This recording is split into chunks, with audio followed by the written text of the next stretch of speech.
Bonjour à tous.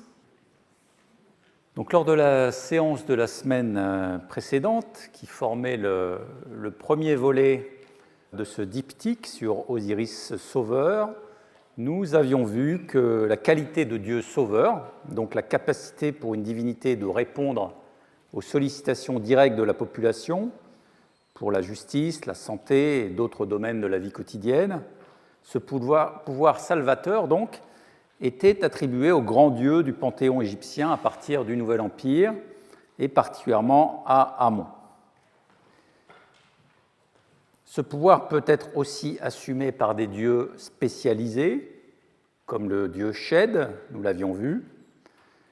Ce phénomène évolue à partir de la troisième période intermédiaire, et par exemple, les épiclèses d'Amon Sauveur se transmettent aussi à Ronsu ou à Osiris, et cette qualité d'Osiris Sauveur est à l'honneur dans la chapelle d'Osiris, maître de la vie, d'époque couchite, sur la voie menant au temple de Ptah, donc chapelle qui est au cœur de nos analyses.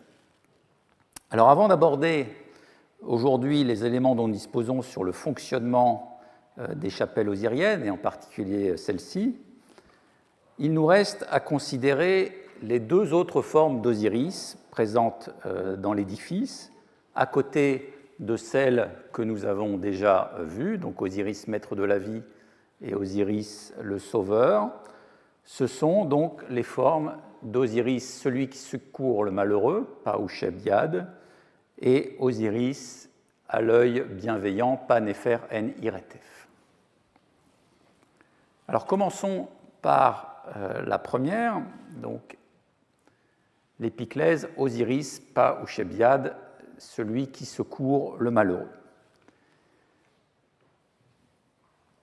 Alors, il y en a un grand nombre d'attestations dans notre édifice, déjà 5 dans la partie principale, qu'on a déjà pour la plupart aperçues dans les différentes études que nous avons menées sur certains des reliefs, avec des orthographes qui peuvent varier légèrement entre les graphies, notamment la graphie du mot yad, le miséreux, qui peut varier. Alors l'épithète a été étudiée par Jean Leclan dans un article des Mélanges Grapov en 1955.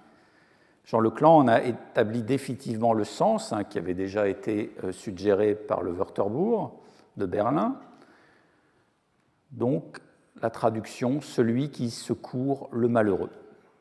Dans cette expression, donc, on va retrouver aussi dans deux autres occurrences de la chapelle, donc sur l'avant-porte que l'on avait déjà signalé, avec une forme de Pa-Usheb-Yad écrit Ati, et peut-être aussi sur un bloc épars collecté par Legrain, où on voit le début de l'épiclèse ici, Pa-Usheb, ici, donc avec en parallèle un autre bloc avec le cartouche de Taharkas qui montrait à 7 le nombre d'attestations.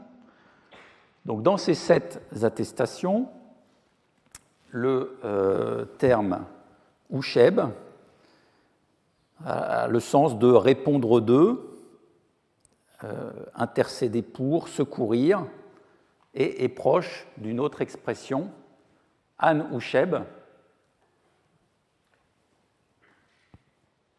intercéder pour. Alors je vous renvoie aux références données dans les études suivantes. Dimitri Mex, donc le salut en Égypte, qui traite aussi de la question générale des dieux sauveurs, donc qui nous intéresse particulièrement, et qui évoque donc Usheb et Anusheb à 2 reprises dans l'article, et tout récemment pour l'expression Anusheb, les références données par Christophe Thiers dans les D3T1 en 2009. Alors cette fonction de sauveur conférée aux dieux est attribuée à Amon dès le Nouvel Empire comme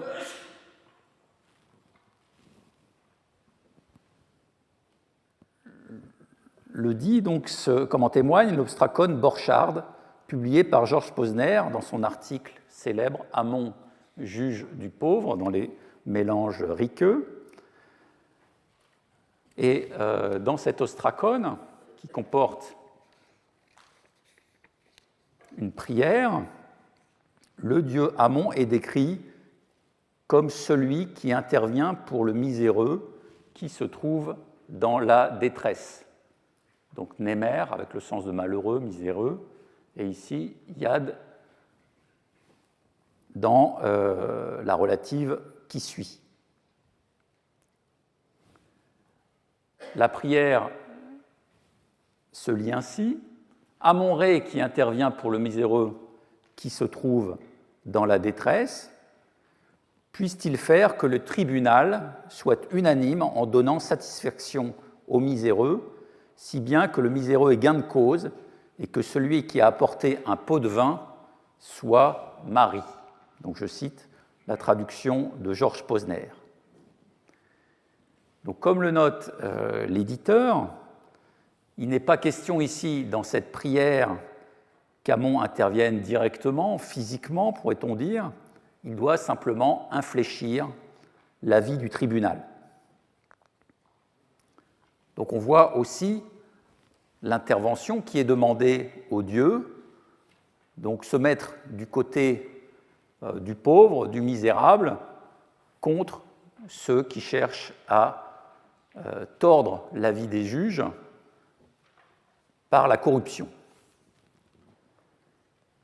Alors on a beaucoup d'autres exemples de ce type de prières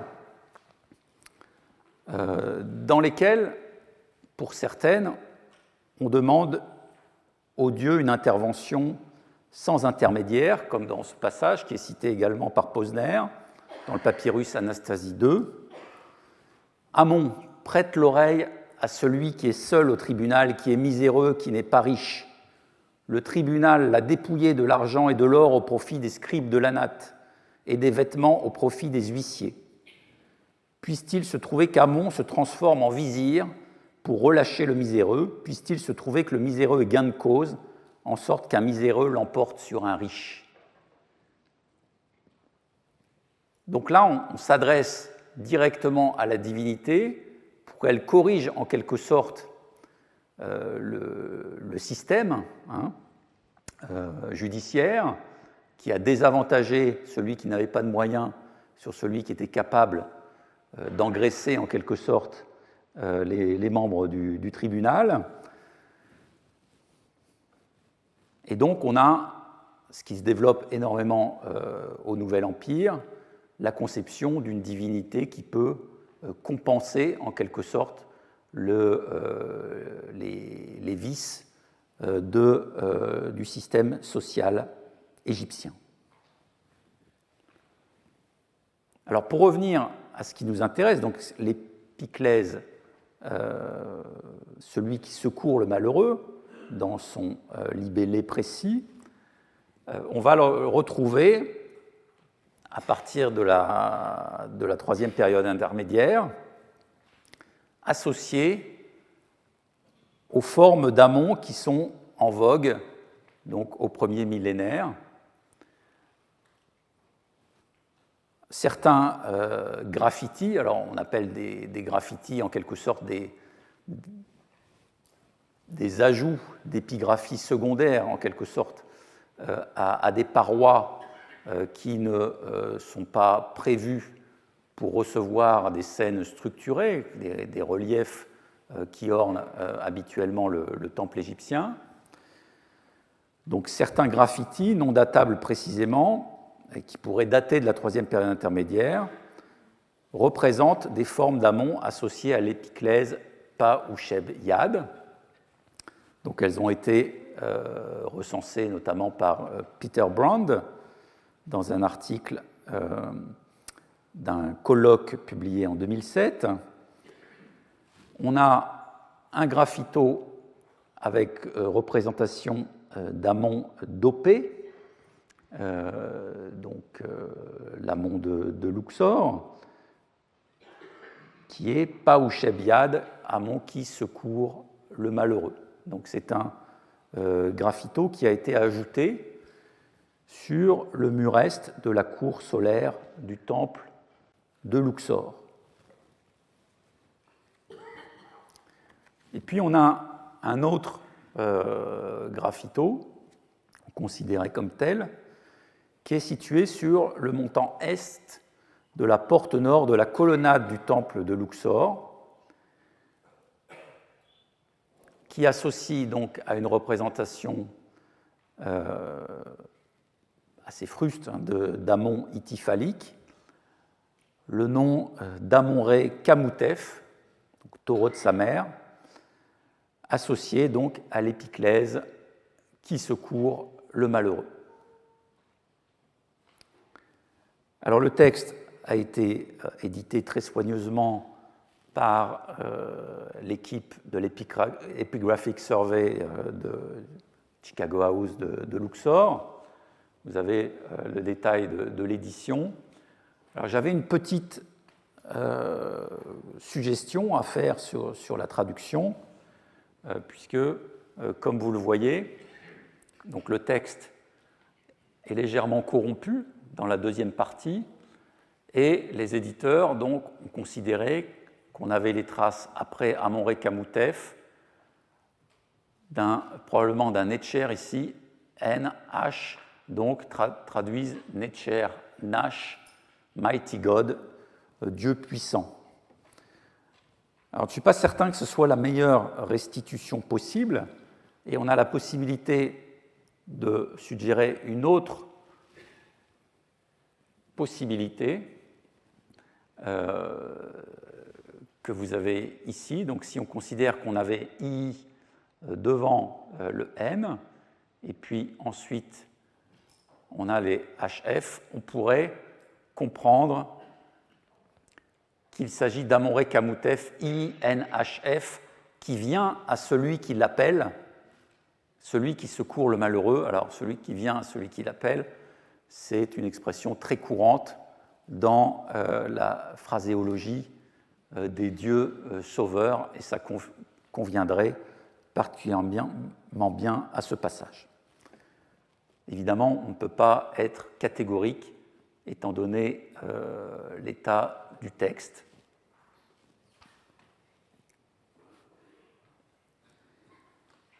Quoi qu'il en soit, donc l'étude de Peter Brand a mis en évidence le nombre important de graffitis cultuels présents sur les murs extérieurs des temples thébains. Donc il s'agit de représentations divines isolées en quelque sorte, accessibles à celui qui ne peut pas entrer à l'intérieur du sanctuaire, qui n'en a pas l'autorisation, n'étant pas prêtre pur, n'étant pas prophète, il ne peut pas franchir les différentes étapes qui protègent le Saint des Saints, mais il pouvait, par des chemins périphériques, se rendre jusqu'à ces parois, guidées évidemment très probablement par les gardiens du temple. Ces représentations divines faisaient l'objet d'une mise en exergue avec un dispositif d'encadrement et de voilage dont il reste parfois des traces à travers des petits orifices qu'on a de part et d'autre des graffitis, des images du graffiti, et donc qui permettaient des encastrements et probablement de voiler l'image et de la dévoiler au moment où les fidèles venaient s'adresser à elle. Alors sur cet exemple, vous avez précisément un graffito de ce type avec une représentation d'Osiris. On est là sur le mur extérieur nord de la grande salle hypostyle de Karnak, donc face au secteur des chapelles nord. Et il y a précisément dans ces reliefs des prototypes en quelque sorte pour les lieux de dévotion qui s'organisent dans le temple en périphérie des cultes officiels et qui vont ensuite s'organiser dans les petites chapelles que nous sommes en train d'étudier. Et on peut considérer en quelque sorte que les édifices osiriens, qui regroupent plusieurs formes du Dieu sauveur, sont en quelque sorte une évolution de ces dispositifs de piété adressés à des formes de Dieu sauveur, d'abord représentées sur les parois extérieures des temples.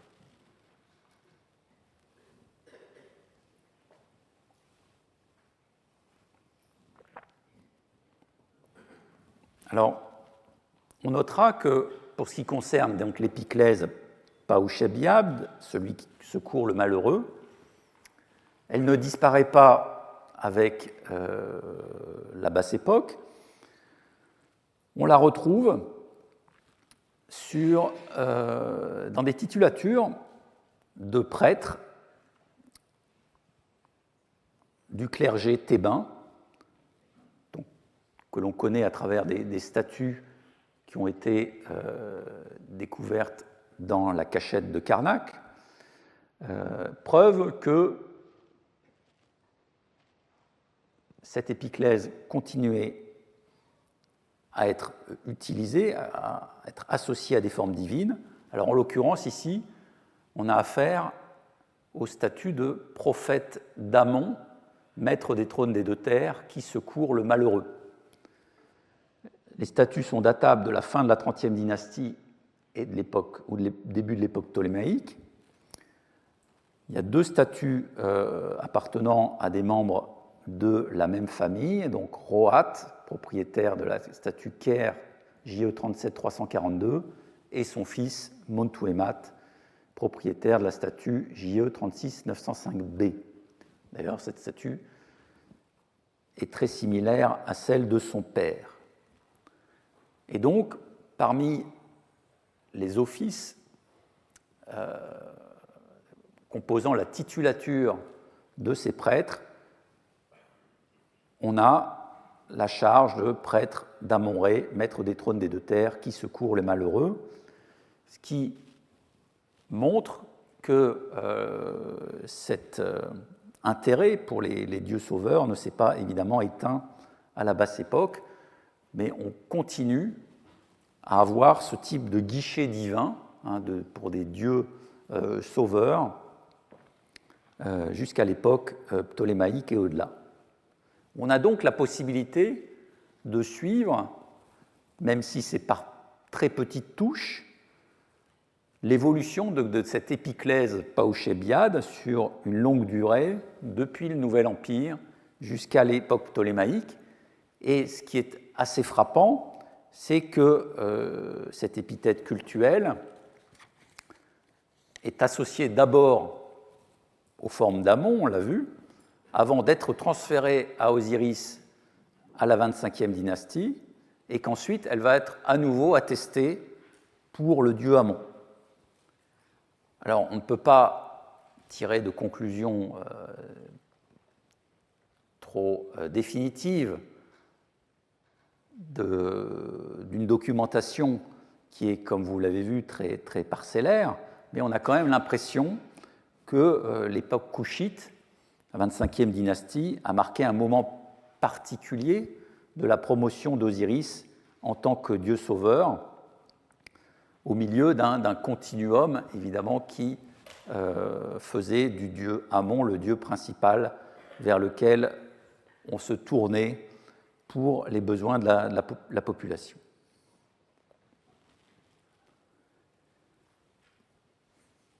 Alors passons à la forme suivante.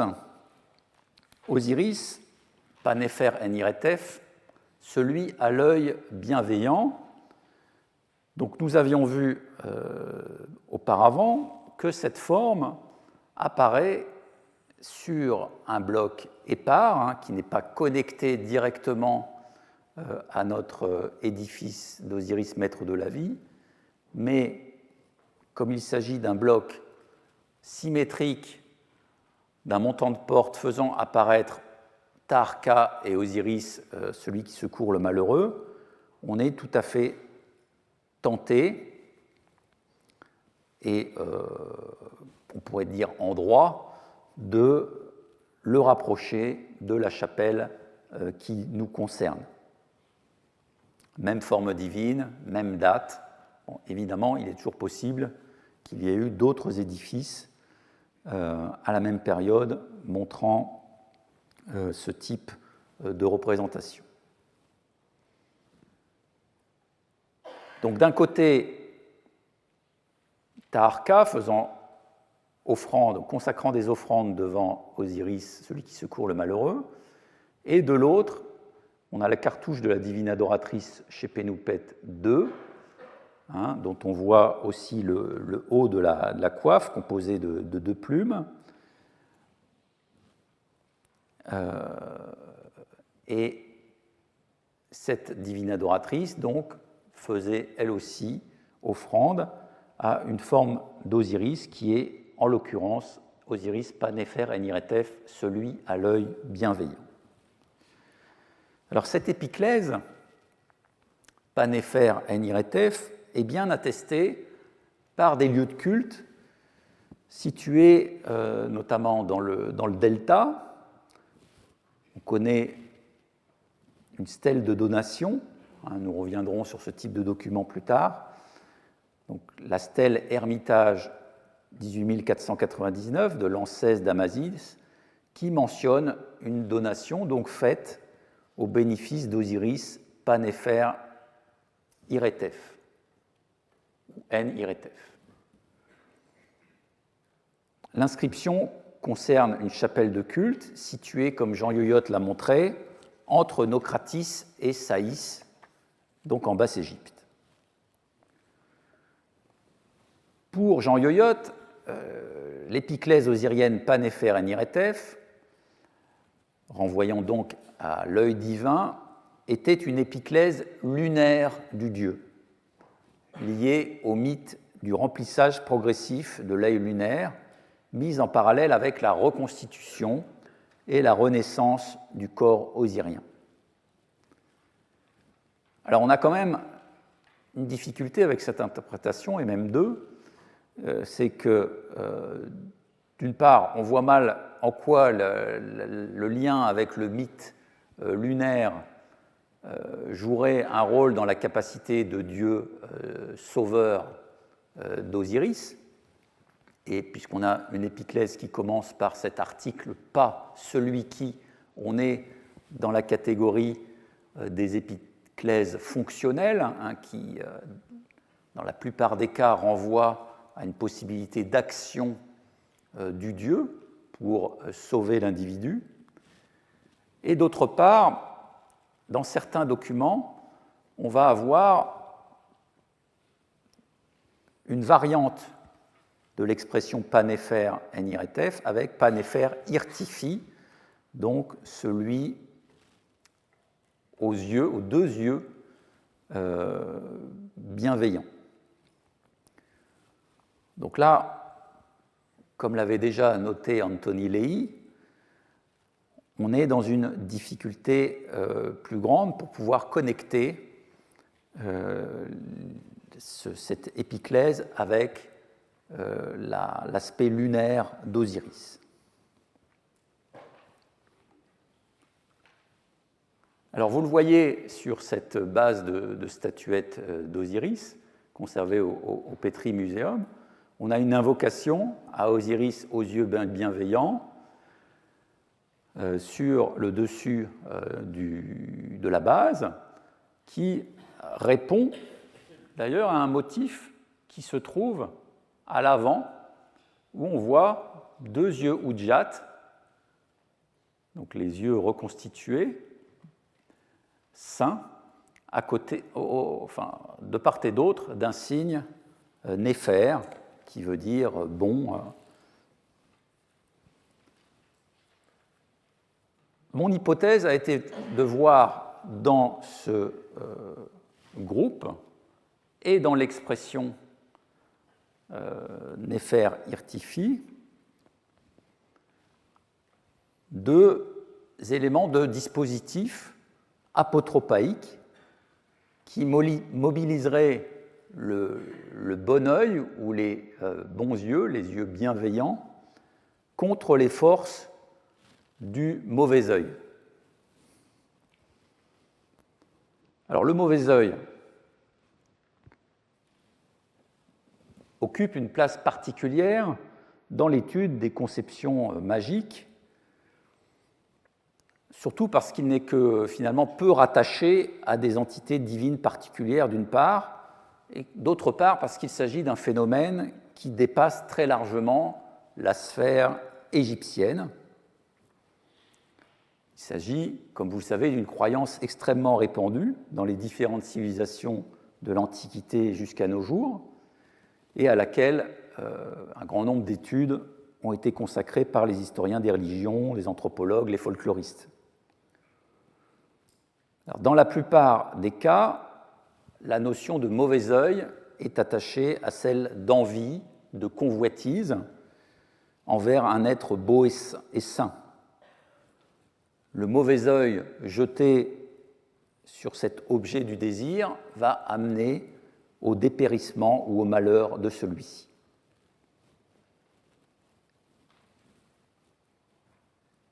Et en Égypte également, on va chercher à s'en protéger.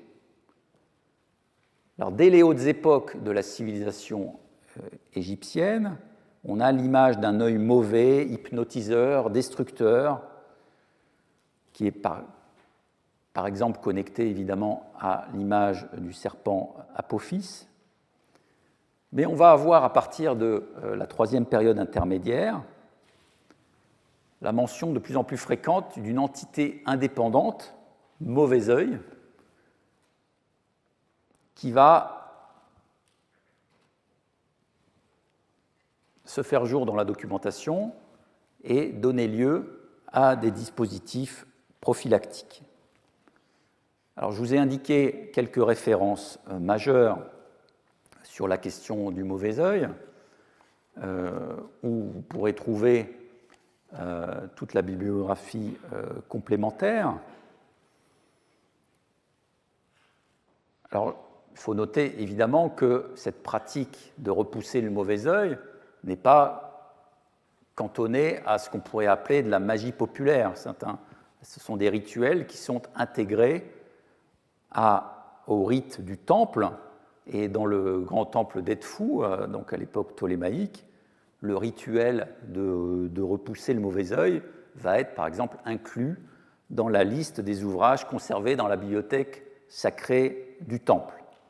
Donc on retrouve le constat qu'on avait déjà énoncé lors des séances précédentes de l'absence de dichotomie entre magie et religion au sein des sanctuaires. L'expression mauvais œil, iret binet, utilisée spécifiquement dans le cadre d'une formule prophylactique, n'apparaît qu'au premier millénaire avant Jésus-Christ, particulièrement sur une stèle de la troisième période intermédiaire qui mentionne la déesse Sermet repoussant le mauvais œil. On le voit mentionné dans ce qu'on appelle des décrets oraculaires sous forme d'amulettes qui se développent à partir de la troisième période intermédiaire, où au milieu d'une série d'invocations prophylactiques contre les êtres mauvais, on dit « je le sauverai », donc celui qui porte l'amulette, de toute magie mauvaise, de toutes sortes de magie de tout pays ou de toute contrée étrangère, je le sauverai de tout mauvais œil, de tout regard mauvais. Je ne les laisserai pas avoir pouvoir sur lui. Dans un cas, nous possédons même un talisman, une amulette, qui portait une formule de protection individuelle spécifiquement dirigée contre le risque de subir le mauvais œil. Donc c'est une petite plaquette de quelques centimètres avec un texte en colonne, recto verso, qui nous dit « La flèche de Sermet est en vous, la magie de Thoth est dans votre corps, Isis vous maudit, Nephthys vous punit, le harpon d'Horus est dans votre tête, il vous voue à nouveau ce qui est dans le brasier d'Horus au lien, le grand Dieu qui réside dans la maison de vie, de sorte qu'il aveugle vos yeux. Tout homme, tout noble, tout homme du commun, tout peuple, qui lancerait le mauvais œil vers Padi Men-Nesutawi, fils de Méit et Mouzéret, donc le porteur du talisman, selon toute méthode vile et maléfique, vous serez abattu comme Apopis, vous mourrez et ne revivrez plus à jamais.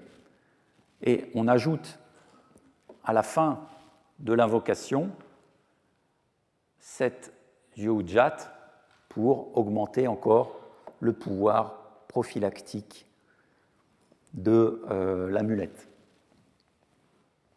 Alors s'il fallait se convaincre également de l'importance du mauvais œil dans les conceptions de l'époque qui nous intéresse, eh bien, l'une des preuves les plus claires me semble aussi l'onomastique.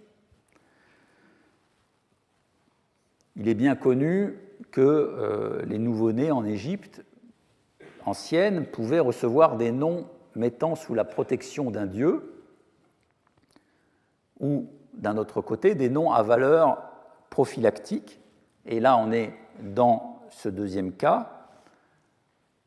On a une série de noms très communs dans la région thébaine au premier millénaire avant Jésus-Christ, qui évoquent le fait que le mauvais œil doit être repoussé. Donc, par exemple, Setchaïret Binet, que le mauvais œil soit repoussé. Shedeb Ronsou Iret Binet, que Ronsou abatte le mauvais œil. Hahamat Iret Binet, Maat s'oppose au mauvais œil. Etc., etc. Alors, je reviens à mon raisonnement qui connecte l'épiclèse, celui à l'œil bienveillant, comme en quelque sorte le symétrique des forces du mauvais œil, parce qu'on va retrouver dans l'onomastique, justement, cette forme, celui à l'œil bienveillant, dans des noms donnés à des enfants. On a ici, par exemple, dans le cas de la tombe d'Ibi, haut dignitaire de la région thébaine à la 26e dynastie, qui a été grand majordome de la divine adoratrice Nitocris. Dans sa tombe, on voit la représentation du couple d'Ibi et son épouse et de ses enfants. Et parmi ces enfants, on a un certain Padi Pa Nefer En Iretef, celui qu'a donné celui à l'œil bienveillant. Donc il est probable qu'au moment de la naissance de leur fils, Ibi et son épouse ont sollicité la forme d'Osiris, celui à l'œil bienveillant, pour assurer la survie de leur progéniture et donc associer cette forme osirienne à cet individu. Alors, Ibi, par ailleurs, puisqu'il était le majordome de la divine adoratrice Nitocris, a eu une activité débordante dans le cadre de la promotion des cultes osiriens à Karnak, donc cela le relie aussi avec l'ensemble des activités osiriennes sur le site, ce qui pourrait évidemment avoir un sens dans l'interprétation que l'on apporte ici.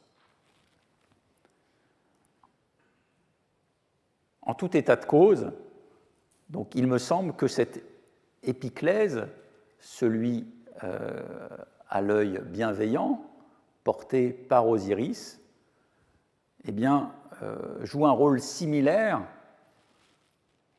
à celle déjà présente dans la chapelle, donc l'Osiris le sauveur, Osiris maître de vie, Osiris celui qui secourt le malheureux, et qu'on a là une forme spécifique qui vient protéger la population contre les effets du mauvais œil.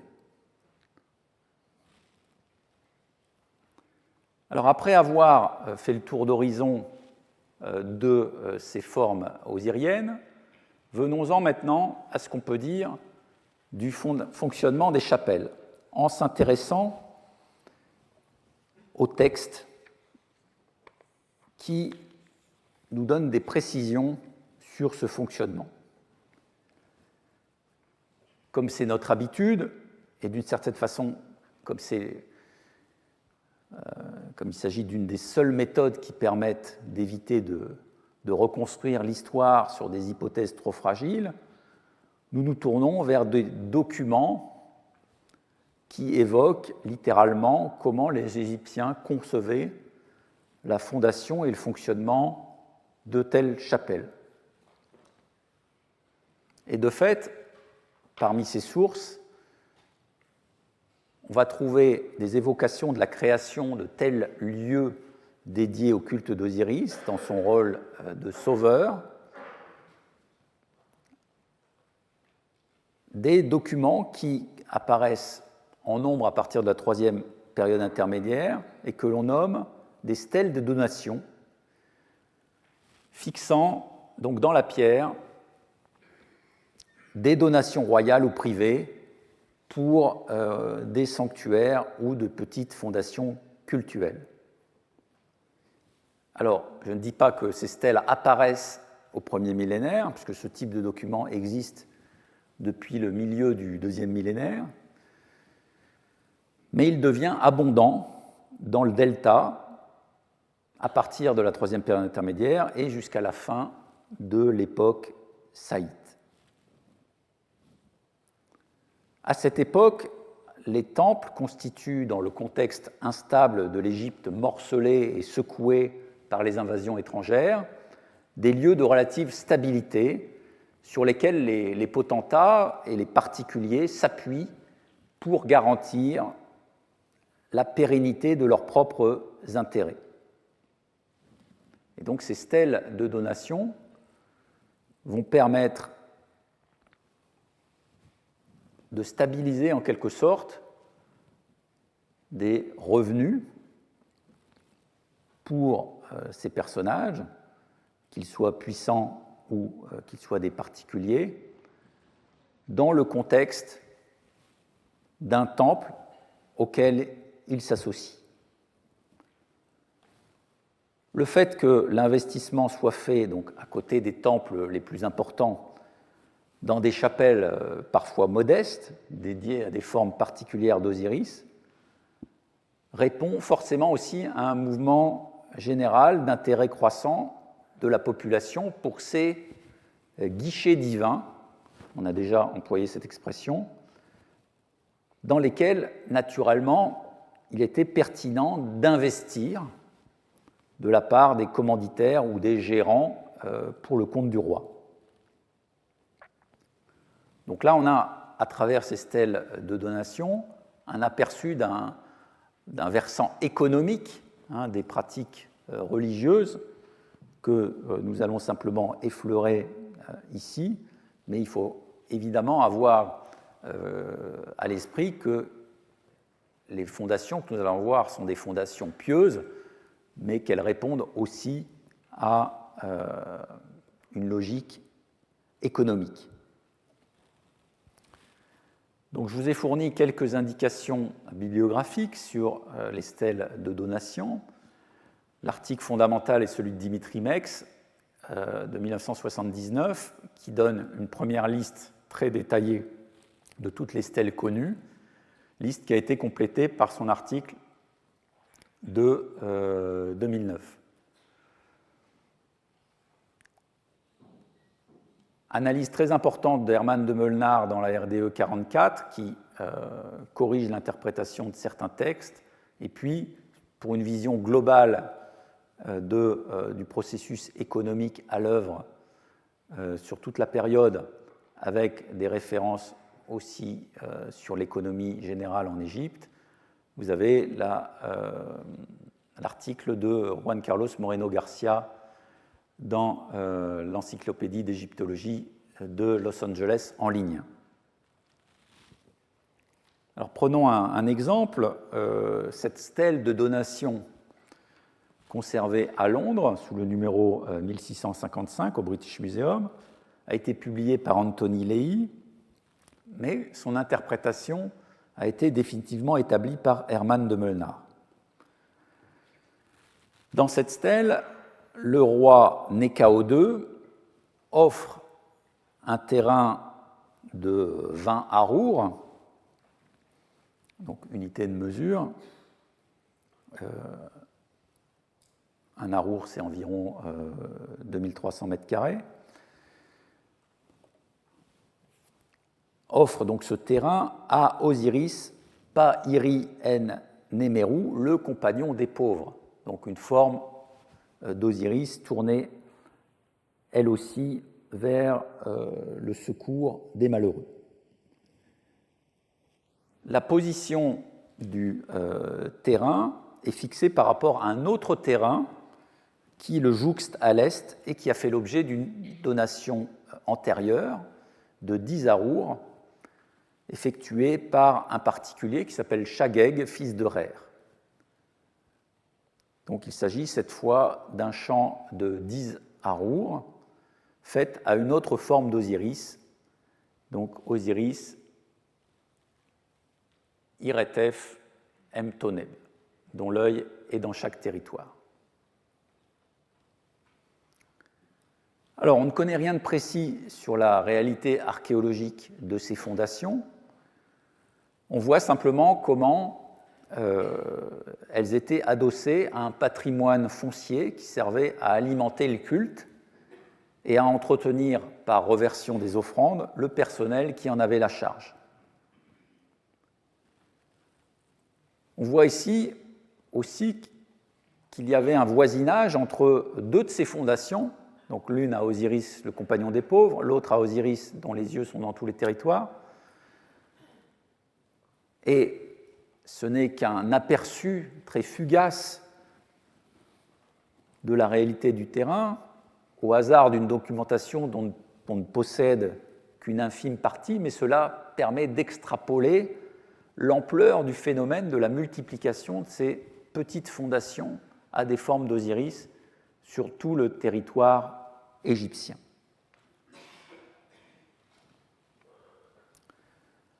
Alors, pour revenir dans le contexte thébain, nous avons l'opportunité d'avoir une stèle de ce type, même si elle ne répond pas au schéma classique de la stèle de donation, elle s'en rapproche.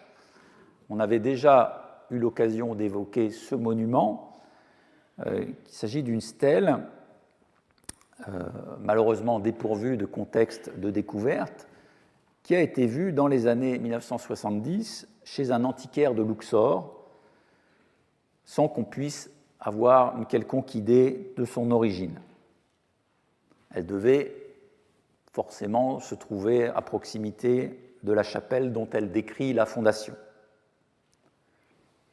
Alors, la copie de cette inscription, d'une fondation d'une chapelle d'Osiris qui sauve son serviteur de la douate, c'est l'épiclèse qui est donnée à Osiris dans ce cas, donc assez proche, on l'avait vu, de cette forme d'Osiris Pached que nous avons dans la chapelle qui nous intéresse sur la voie de Ptah.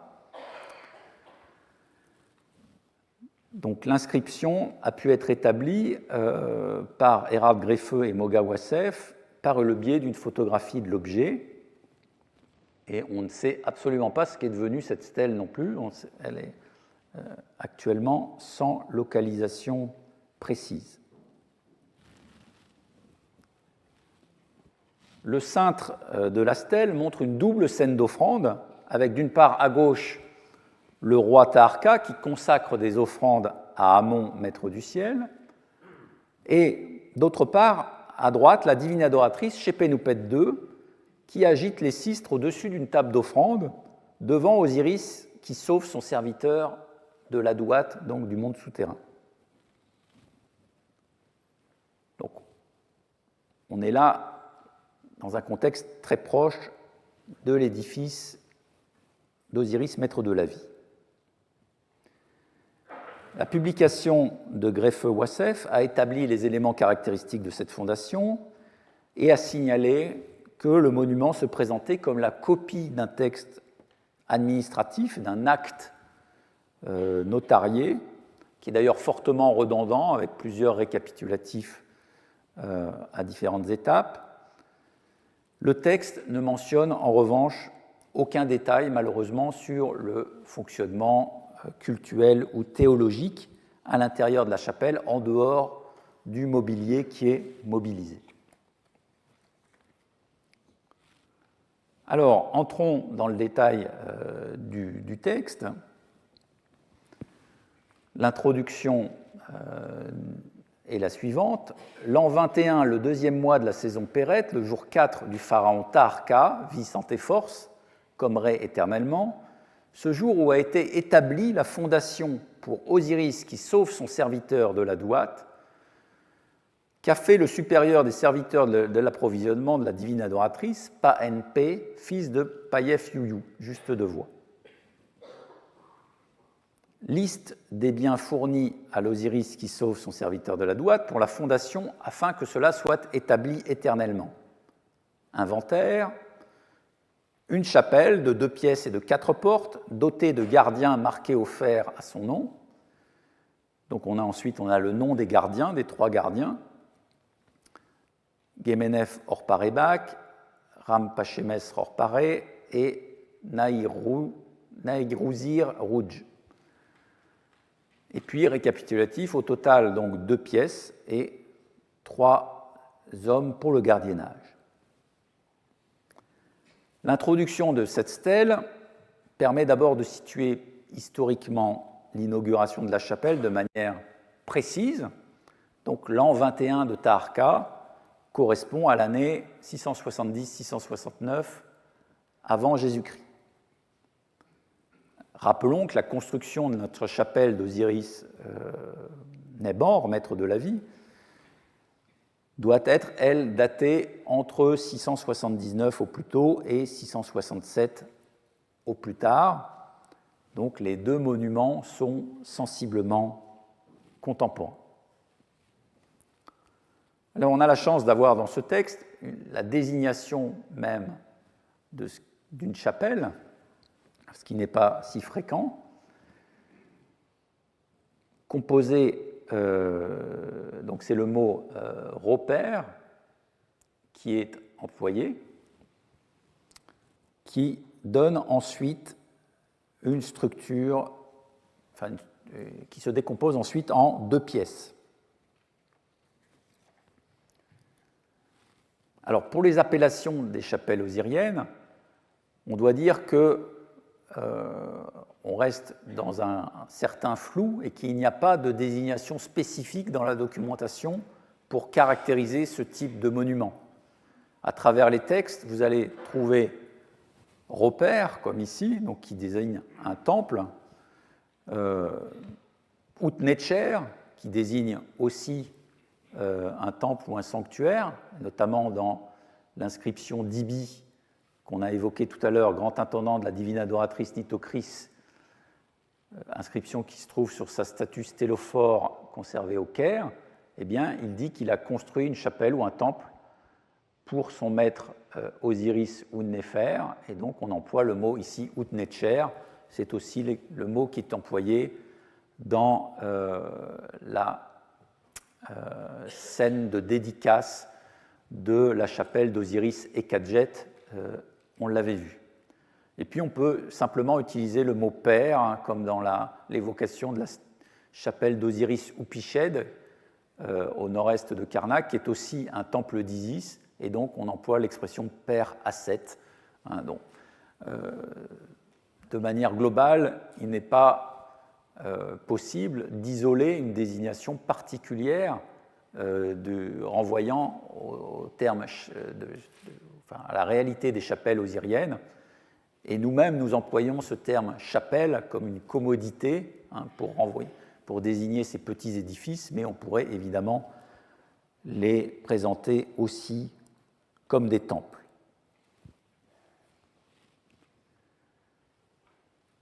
Alors le texte nous le dit, il y a deux pièces dans cette structure, et si on s'intéresse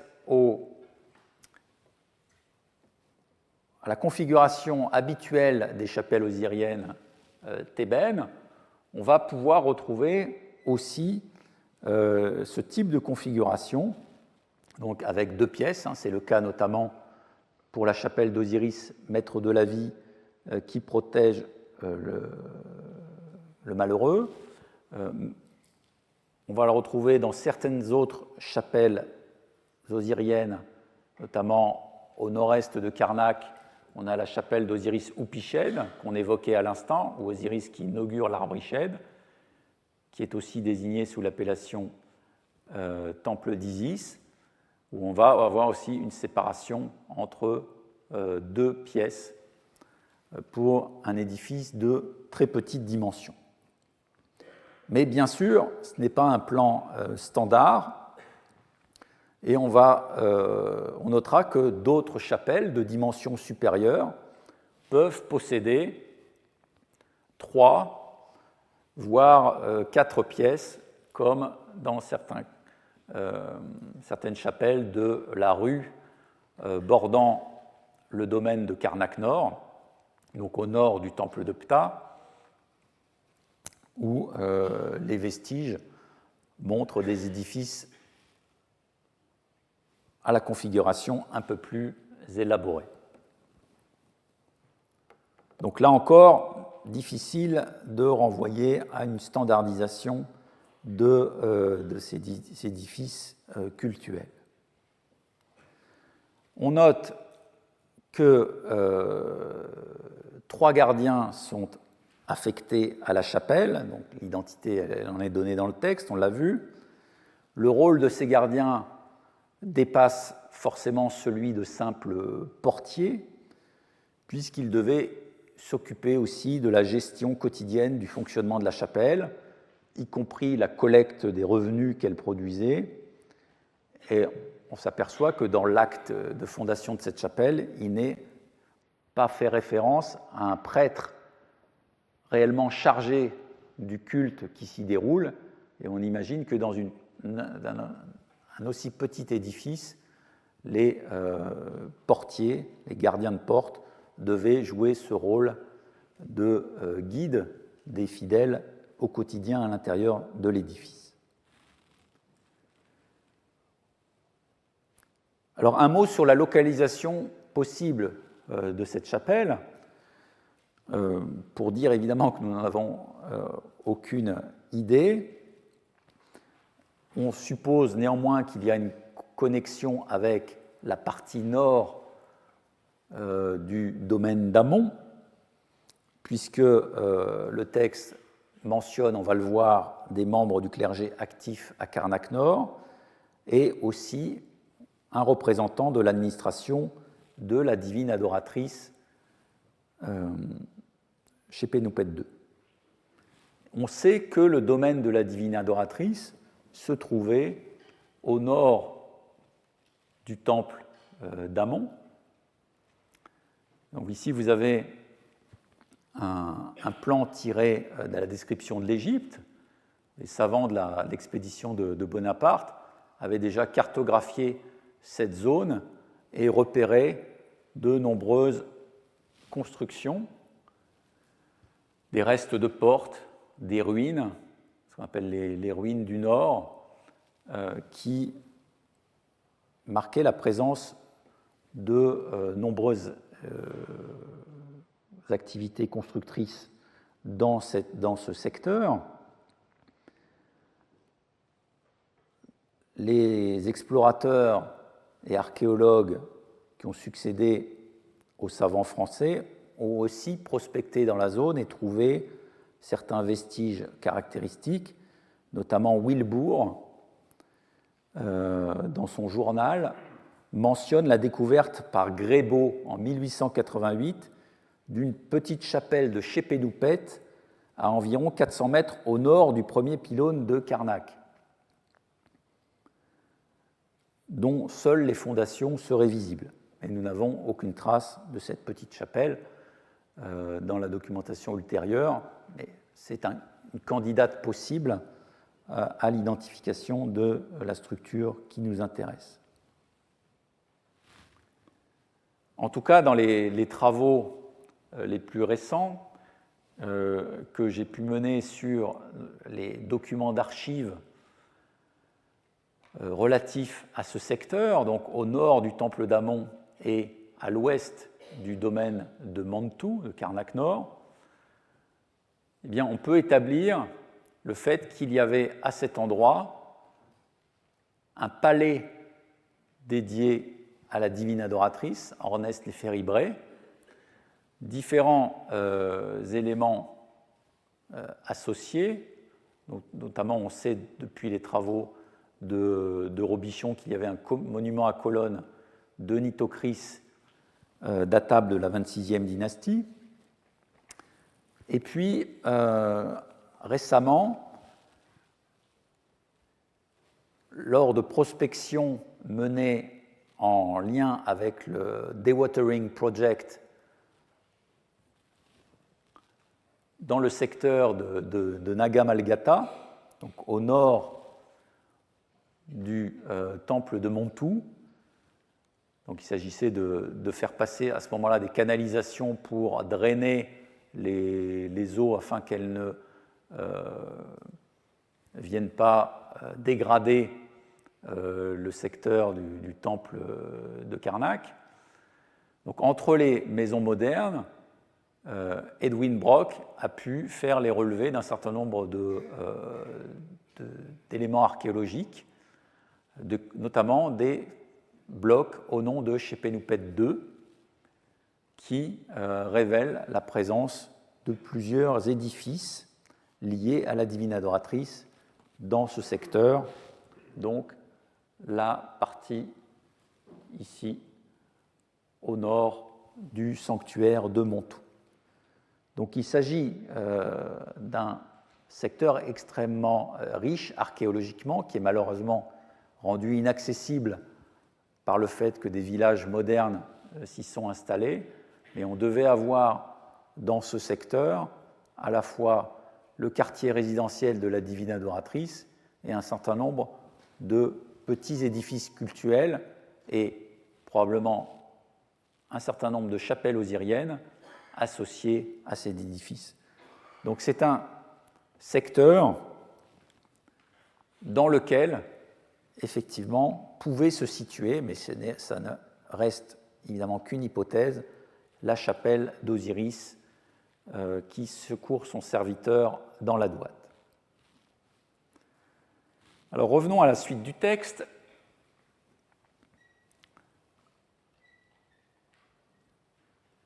On a détaillé l'édifice et ses composantes architecturales. On va passer maintenant à l'approvisionnement de la chapelle, et notamment les produits issus du domaine de Montou qui viennent l'alimenter. Donc, le texte nous dit « Approvisionnement en pain du temple de Montou, maître de Thèbes ». Donc la quantité est donnée. Ce qui était entre les mains du prophète de Montou, maître de Thèbes, Pachedphi, fils du prophète de Montou, maître de Thèbes, Bassa, fils de Pachedphi, ce qui était auparavant dans les mains de son père, 15 d'ébène. Ce qui était auparavant dans les mains de l'orfèvre du domaine d'Amon, Padimine, fils de Montou Irdis. La quantité est donnée. Ce qui fait en tout, puis on rappelle la quantité totale. On parle ensuite du lait venant du domaine de Montou, une jarre qui était entre les mains du prophète d'Amon, scribe des archives du domaine de Montou, Ré Emma Arero. Une botte de légumes du domaine de Montou, maître de Thèbes, qui était dans les mains de, et là, on a un espace laissé libre. On associe à la chapelle aussi un champ dans le domaine d'Amon du nom de Coptos, dans le terrain haut au sud du grand lieu saint, à l'est du bassin d'irrigation. 10 arrours de champ, donc un puits en fait partie, qui était dans les mains de la dame Namener-Imen, fille du père divin d'Amon, Nehemsumut, et qui était auparavant dans les mains de son père. On associe aussi à la fondation un ouvrier agricole qui s'appelle Padior, qui est peut-être un ouvrier qui était sur le régime du travail forcé, 2 vaches, une tisserande, fabriquant des vêtements, ce qui fait au total 5 personnes. Alors, comme l'ont noté les éditeurs de la stèle, les faibles quantités indiquées pour le lait et les légumes impliquent certainement qu'il s'agit de quantités journalières. L'ensemble donne néanmoins l'impression d'une dotation très modeste, et il suffit de la comparer avec, par exemple, la stèle de fondation que l'on connaît pour le temple d'Opet, au sud-ouest du temple d'Amon-Ré de Karnak. Pour une période contemporaine, cette stèle doit dater du règne de Taharqa. Elle est malheureusement fragmentaire, elle s'est fortement dégradée, mais on peut établir le texte à partir d'une photographie des archives chevriers. Et on nous dit que le roi Taharqa, il s'agit d'une fondation royale, a institué une offrande en accroissement de ce qui existait auparavant, versée en sus des biens que ma majesté a donnés à ses divinités dans ce sanctuaire. Et on a la livraison de 293 sacs de blé par mois, ce qui fait 3516 à l'année, et par an, 24 taurillons de génisse, ou peut-être bovins mâles reproducteurs, comme l'a proposé Pascal Vernus, qui est revenu sur ce texte, et 24 oies. Alors on n'a un petit aperçu de cette fondation d'Opet, mais en comparant avec notre chapelle, on peut prendre la mesure de la modestie de la fondation concernée. Il suffit aussi de comparer, par exemple, avec la stèle de l'adoption de Nitocris, qui détaille la dot, en quelque sorte, qu'emporte avec elle la future divine adoratrice Nitocris, envoyée par son père Psamétique Ier à Karnak pour être accueillie par Shephenupet II. Bon, là, les quantités fournies par la contribution des temples du delta et les hauts dignitaires thébains atteignent, par exemple, 2100 d'ébène de pain, 191 kg, 3300 arours, c'est-à-dire 902 hectares, donc rien de comparable avec les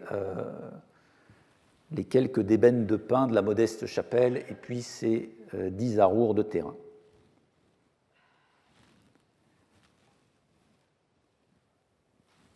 Quant aux mentions dans le texte de la stèle de personnalités rattachées au temple de Karnak, celui d'Amon comme celui de Montou, qui sont présentés comme les détenteurs antérieurs des revenus affectés à la chapelle, il n'est pas vraiment aisé de déterminer exactement dans quelle mesure ils interviennent activement dans la fondation, mais il est évident qu'il s'agit pour eux d'une sorte d'investissement qui leur a assuré ou continue à leur assurer un revenu. Donc, sans entrer dans la mécanique complexe de ces donations, on peut dire que puisque celui qui met en œuvre la fondation, c'est-à-dire PANP, porte un titre en lien avec l'approvisionnement du domaine de la divine adoratrice, donc on peut se demander s'il n'agit pas ici selon un mandat de la divine adoratrice, en contribuant à structurer autour des dépendances cultuelles de Shephenupet II un certain nombre de ressources dépendant de membres du clergé thébain. Et l'investissement, en quelque sorte, dans ces petites succursales du culte osirien, prises sous l'ombrelle de la divine adoratrice et de son administration, permettrait ainsi de créer une dynamique autour de celle-ci en intégrant les forces vives gravitant autour des temples thébains et donc les clergés d'Amon et de Montou. C'est en tout cas une possibilité. Il est à noter qu'on peut faire quelques recoupements prosopographiques qui ont été suggérés par Hermann de Molnar, notamment pour le prêtre Re-M. Mahareru,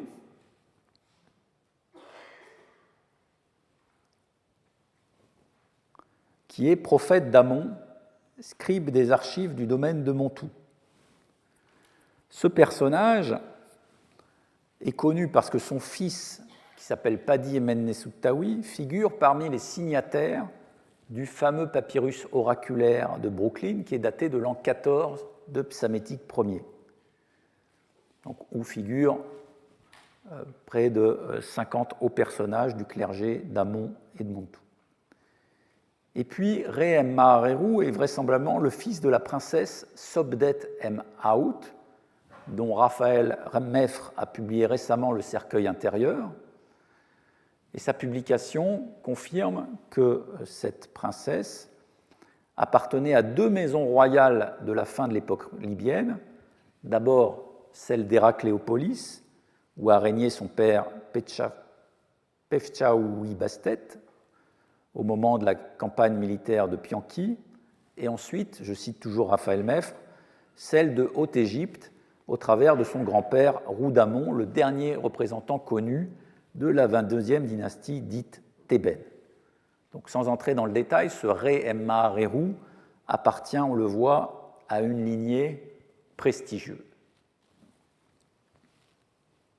Deuxième rapprochement prosopographique qui a été signalé par de Molnar également, c'est la mention de Bassa, fils de Pachemfi, que l'on trouve sur une statue conservée au musée de Brooklyn, la statue Brooklyn 36-738, qui date de la transition entre la 25e et la 26e dynastie.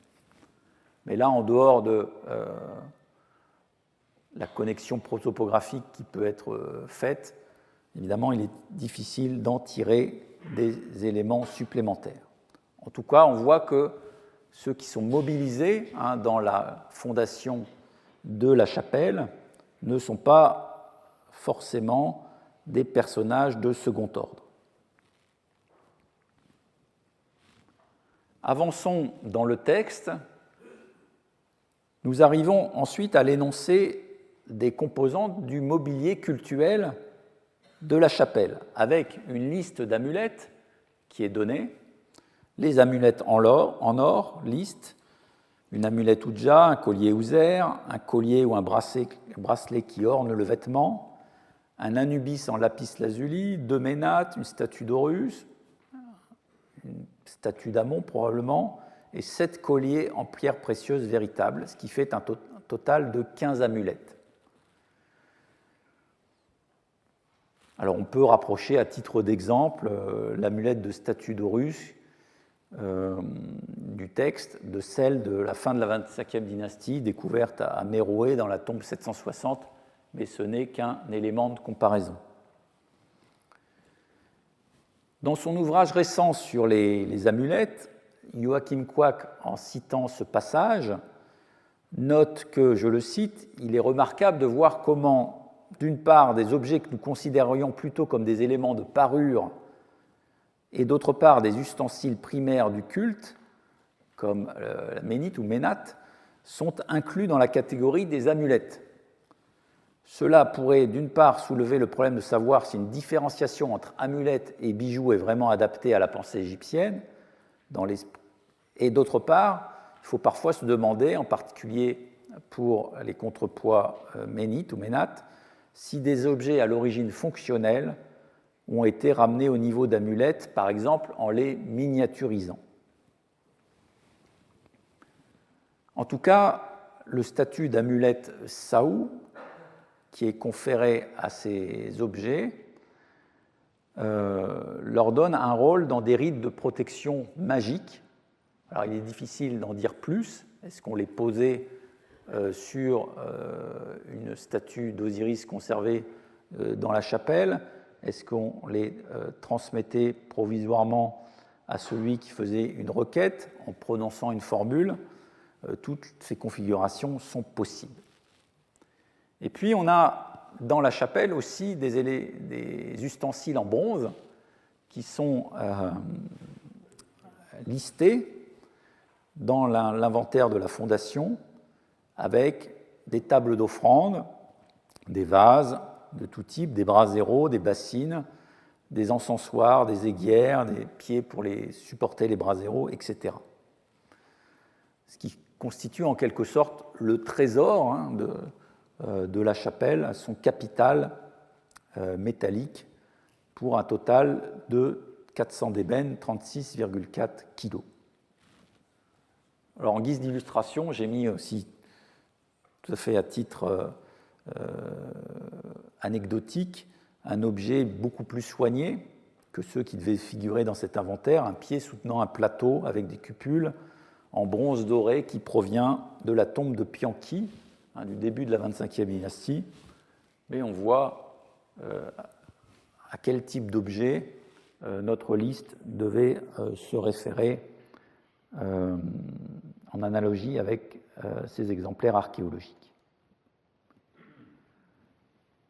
Alors malheureusement, si l'on cherche à établir des comparaisons avec nos édifices thébains, très peu d'objets en bronze du mobilier initial des chapelles nous sont parvenus. Alors les raisons en sont multiples. On a évoqué le fait que ces chapelles ont connu des réfections postérieures à diverses reprises, notamment à la 30e dynastie, au début de l'époque ptolémaïque. On a même retrouvé aux alentours de la chapelle d'Osiris ou Néfer, maître des aliments, un atelier métallurgique qui, au IIe siècle avant Jésus-Christ, produisait des fausses monnaies alexandrines. Donc on imagine qu'on a pu réutiliser aussi des éléments en bronze retrouvés aux alentours pour l'alimenter. Et puis il y a un élément aussi qui a contribué à la disparition de tout le mobilier en bronze de ces chapelles, c'est le pillage des édifices thébains à l'époque perse. Et nous en avons un témoignage par une découverte faite lors des fouilles menées par Daninos à Memphis, donc Mitraïné, lors de l'hiver 1900-1901, à l'est du palais d'Apriès. Daninos a mis au jour un dépôt d'objets en bronze à vocation cultuelle. Alors, il y avait des plaques décorées d'inscriptions, des porteurs d'offrandes, des égides, des miroirs votifs, des contrepoids ménates, des statuettes, etc. Et on nous dit que tous les bronzes étaient pêle-mêle dans un petit espace au milieu d'une construction en briques crues sans intérêt à 2 mètres de profondeur. Alors, le site a été pillé avant l'arrivée de Daninos déjà, et donc une partie des objets n'ont jamais rejoint le musée du Caire, mais on se retrouve maintenant tout à travers le monde dans des collections internationales. Alors Georges d'Arécy, qui avait publié un article sur cette découverte en 1902,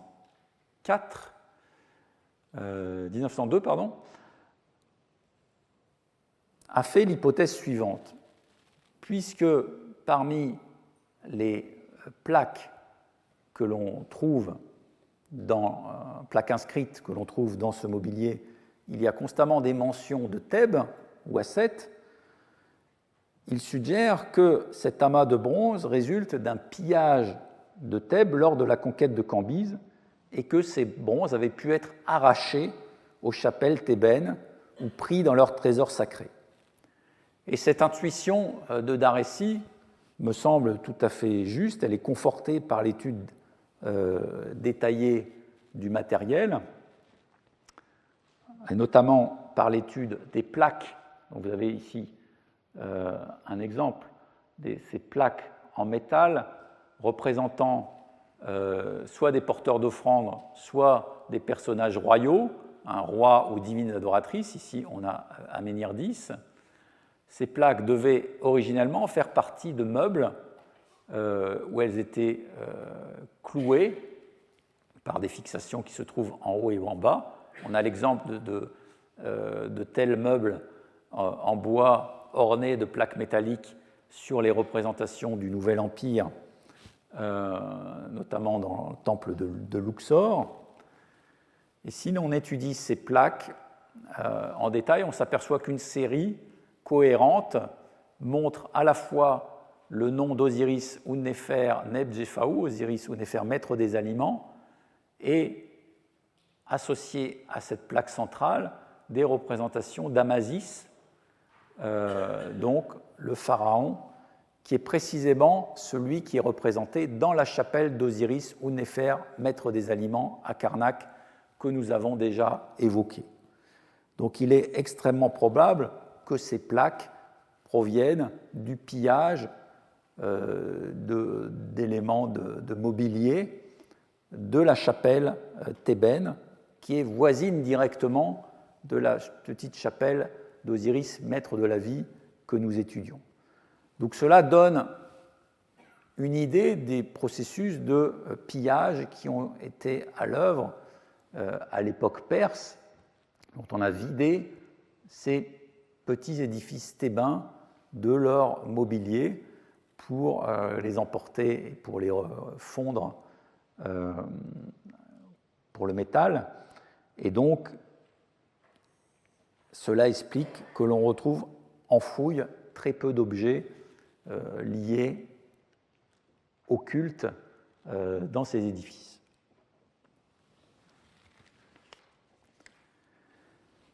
À la fin de la stèle de fondation de la chapelle d'Osiris qui sauve son serviteur de la Douate, on a un récapitulatif. Donc, comme pour un contrat sur papyrus, on répète à nouveau tous les éléments constitutifs de la chapelle.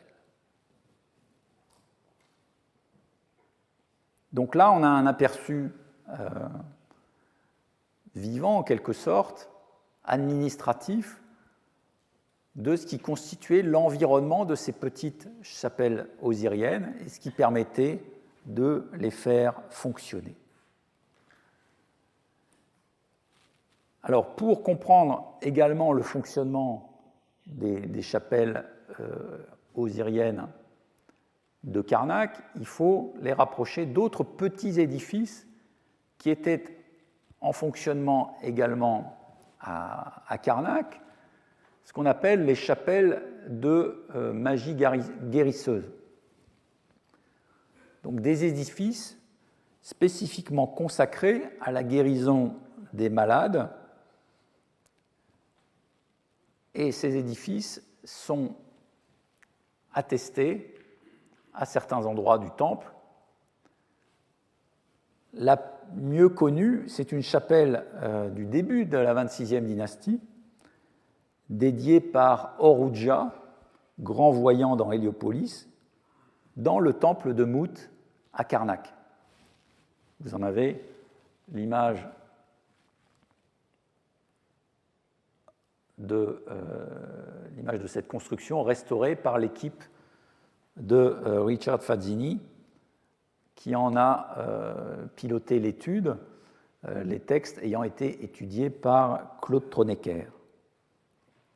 Alors c'est un tout petit édifice, puisque les dimensions intérieures, c'est 90 cm sur 90 cm.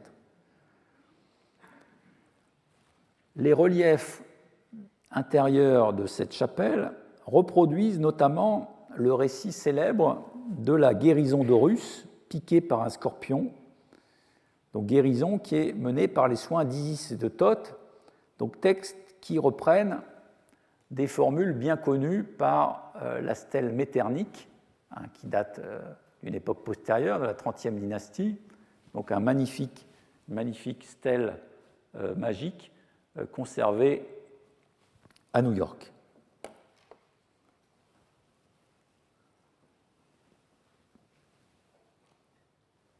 Alors dans ces textes, on va décrire l'état physique de l'enfant qui a été piqué par un scorpion, son corps épuisé, son cœur affaibli, les veines de ses membres ne battent plus, son haleine est pareille à l'odeur de ceux qui sont dans leur cercueil. Et à ce moment-là, Thoth intervient à l'appel des dieux et il va menacer d'un bouleversement de l'ordre cosmique si Horus n'est pas guéri, ce qui se produit finalement. Donc on met en parallèle, évidemment, la guérison de celui qui se présente devant la chapelle avec le processus de guérison d'Horus qui doit connaître une issue heureuse si l'on veut que l'ordre du monde poursuive selon son équilibre initial.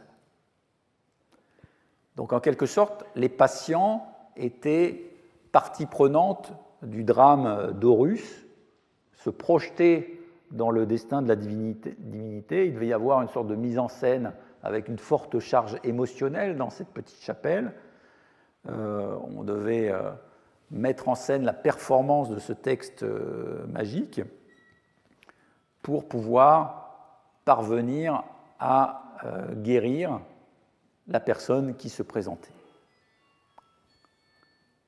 Alors Claude Tronecker signale d'autres édifices semblables à Karnak, malheureusement mal conservés. Sur le parvis du temple d'Opet, on a notamment les vestiges d'une installation d'une statue guérisseuse protégée par un naos, avec un réceptacle qui était alimenté par des rigoles creusées autour du socle de la statue. Donc c'est le principe de la statue guérisseuse, où on vient verser de l'eau qui s'imbibe des formules magiques et qui est ensuite utilisée pour la guérison.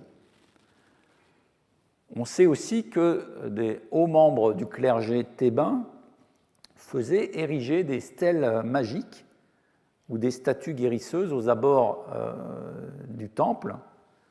Donc on a quelques vestiges de ces monuments couverts de formules magiques. L'un d'entre eux a été publié par Jocelyne Berlandini au nom du quatrième prophète d'Amon, Nartefmut, montrant que les prêtres actifs dans Karnak, maîtrisant aussi les formules magiques de ces corpus de formules prophylactiques, pouvaient organiser en quelque sorte à l'intérieur du temple des dispositifs permettant aux malades de se soigner grâce à des monuments où ils étaient aussi partie prenante en tant que commanditaires. On signalera aussi qu'un peu plus tard, non loin de Karnak, à Dendera, donc au début de l'époque ptolémaïque, un certain Or avait construit une très modeste chapelle. On est là sous le règne de Ptolémée Ier, sur le parvis du grand temple d'Hathor à Dendera. Alors c'est une chapelle avec une seule porte, en grès, et des murs en briques. Or, c'est un prêtre thébain. Il a laissé un petit texte biographique sur l'intérieur d'un des montants.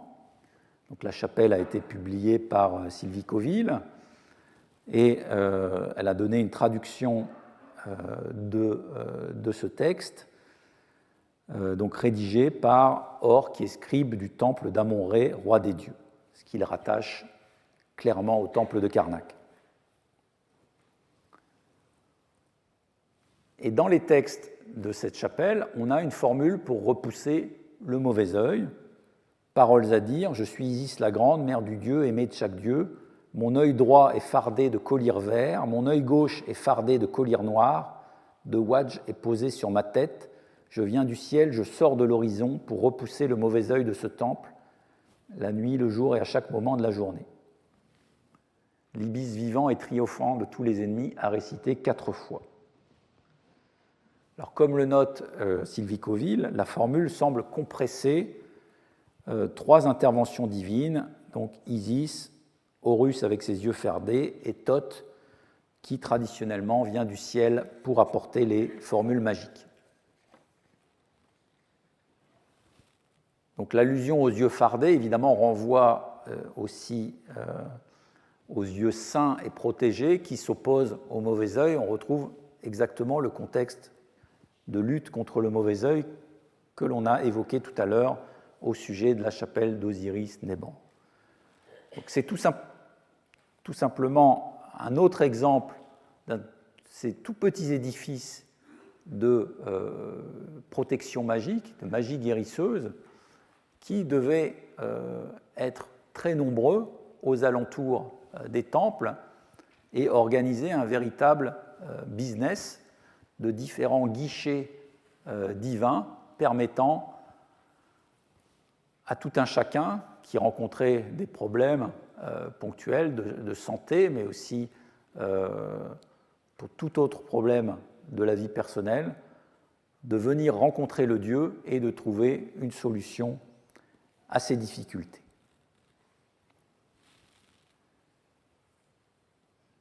Alors pour terminer sur le fonctionnement des chapelles, j'évoque simplement la question aussi des accès.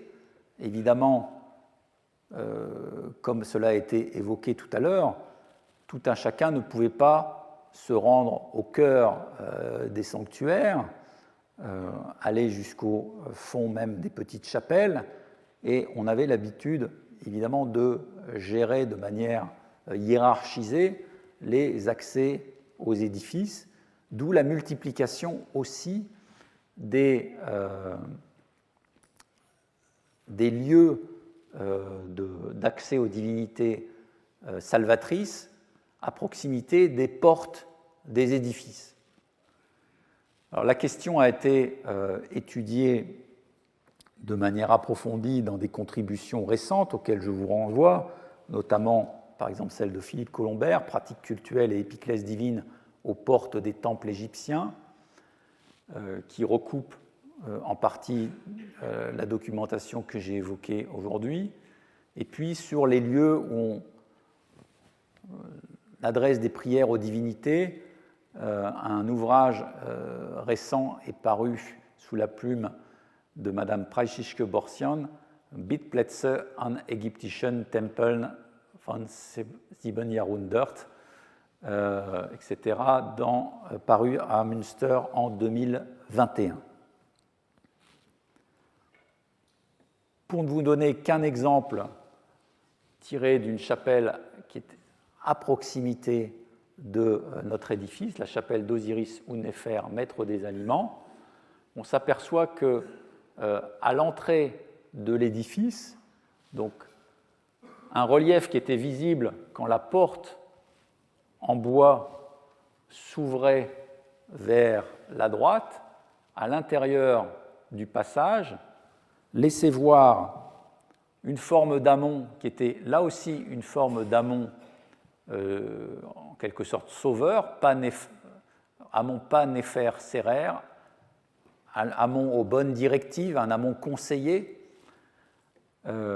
qui était présent donc, dans la partie avant du temple, et que si l'on regarde l'ensemble de la paroi, on s'aperçoit qu'il y a une petite niche ici qui se trouvait aménagée sous la représentation d'Amon. Et dans cette petite niche, j'imagine qu'il y avait une petite statuette au-dessus du symbole du Sematawi, une statuette de Dieu enfant, qui devait être posée ici par les prêtres. Et donc, on imagine qu'au quotidien, le gardien de la porte de la chapelle entrebâillait la porte de l'édifice pour laisser voir aux fidèles qui se pressaient à l'entrée cette petite statuette dans cette niche. Et on ignore les rites qui étaient pratiqués à ce moment-là, mais on se doute qu'il y avait à ce moment-là la mise en route de rites à destination de la population qui étaient gérés directement par le gardien qui, au quotidien, organisait ses visites en bordure de l'édifice sacré. Alors, c'est qu'un petit élément sur le fonctionnement général de la chapelle, mais c'est probablement une indication de l'organisation en quelque sorte différenciée du fonctionnement de l'édifice au quotidien.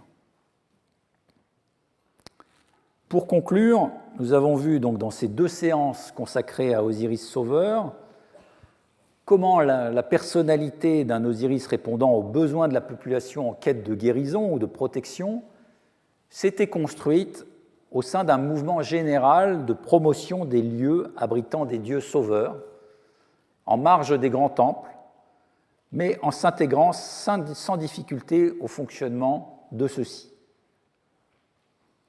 La chapelle Maître de la Vie, qui secourt le malheureux, montre que l'on pouvait associer différents aspects salvateurs du Dieu en un seul guichet, sous l'égide de la divine adoratrice et du roi. Il nous reste malheureusement aucun élément tangible sur son fonctionnement. Je n'ai pas abordé ici les quelques découvertes de mobilier archéologique associées à la chapelle qui, malheureusement, ne permettent pas, du fait des modifications ultérieures du bâtiment, qu'on les associe directement au contexte de la 25e dynastie. En tout cas, la lecture approfondie du document de fondation d'une chapelle analogue, construite pour Osiris qui sauve son serviteur de la Douate, nous a donné l'idée des aspects organisationnels et économiques d'une telle construction, sans nous en dévoiler davantage sur son fonctionnement quotidien. Il est clair que les pratiques magiques, essentielles dans les formes présentes du Dieu, notamment celui qui repousse le mauvais œil, devaient jouer un rôle central dans ce culte osirien. Je vous remercie et je vous dis à la semaine prochaine.